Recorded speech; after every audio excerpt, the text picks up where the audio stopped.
Ikaw, anong naramdaman mo nung sinabi sa'yo na? Wala kasi parang for me, sobrang funny niya. Wala naman akong maramdamang masculinity noon.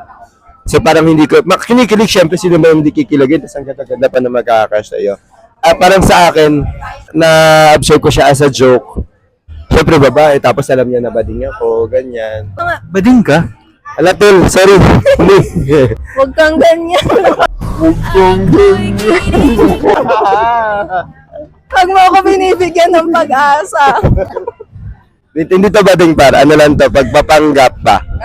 Hindi, pero ayun yung kaya nga ang daming women na ang daming gustong magsabi na, ay, baka ma-reset ka pa, ma-factory reset ka pa. Kasi technically, yung mga gusto lang naman talaga ng babae, mostly nasa mga gay people na maalaga, sobrang attentive, ganyan.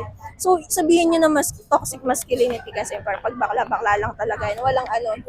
Usually talaga, ang mga babae nang hihinayang kapag yung crush nila, naging bakla. Naniniwala talaga ako na gano'n. Makatama-tama si Renz, kala mo magpa-factory reset. Ah, hindi. Mamagalit yung mga jowa natin pa. Yun nga.